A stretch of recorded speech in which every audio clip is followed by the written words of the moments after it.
ছোট ইলিশে সয়লাব বাজারঘাট, কিন্তু আগের মতো বড় ইলিশের দেখা যায় না। শুধু বাজার নয়, জেলেদের জালেও বড় ইলিশ ধরা পড়ে কালে ভাদ্রে। কিন্তু এর পেছনের কারণ কি? কেন আগের মতো বড় ইলিশ মিলছে না? সেই উত্তর থাকছে পটুয়াখালী থেকে সহকর্মী জাকারিয়া হৃদয়ের পাঠানো 2 পর্বের প্রতিবেদনের শেষটিতে। বাংলাদেশের প্রথম ইমিউনিটি বুস্টার সমৃদ্ধ ফ্যান্টাস্টিক হ্যাপি এনার্জি বিস্কিট। ঘাটে বাঁধা ছোট বড় বিভিন্ন ট্রলার, উত্তাল নদীর বুক চিরে এসব ট্রলারে করেই মাছ আহরণ করেন মৎস্যজীবীরা।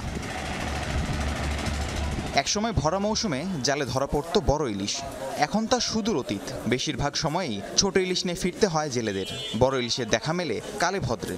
ট্রলিং এর বেশি সমস্যা করে বিদেই মাছটা আর কি ধরা কম পড়ে। গুড়া মাছটা কম মারনে, মানে এবছর আমাকে বাংলাদেশে আলাদা মানে গুড়া মাছটা ভালো পাইতেছে। তবে ইলিশের এই আকাল কি পুরোটাই প্রাকৃতিক? শুধুই কি জলবায়ু পরিবর্তনের প্রভাবেই ইলিশ কম পাওয়া যাচ্ছে?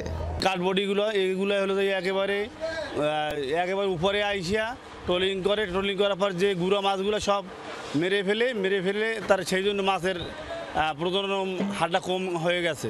বড় মাছও কম হইতে দেয় না। বড় মাছ ট্রলিং এই মাছটা সম্পূর্ণ এলায়। আড়তদারদের অভিযোগের সত্যতা মিলে নদী তীরবর্তী ঘাটেও দেদারসে অবৈধ বেহুন্দি জাল তৈরির কাজ চলছে। নদীমোহনায় ট্রলিং বোটের দেখাও মিলছে হরহামেশায়। এসব বন্ধের দাবিতে পটুয়াখালী ও বরগুনার জেলেরা কয়েক দফা মানববন্ধন করেছে। আইন অনুযায়ী নিয়মিত অভিযান পরিচালনা করে অবৈধ এসব বোট ও জাল জব্দ করা হচ্ছে বলে জানালেন মৎস্য অধিদপ্তরের মহাপরিচালক। অ্যাডিশনাল 40 মিটার গভীরতার ভিতরে তারা মাছ ধরবে।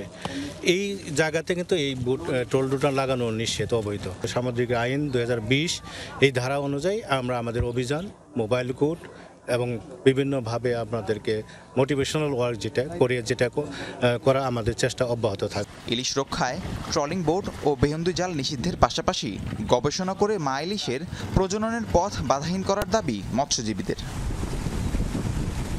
রাহিম সারোয়ার, যমুনা নিউজ।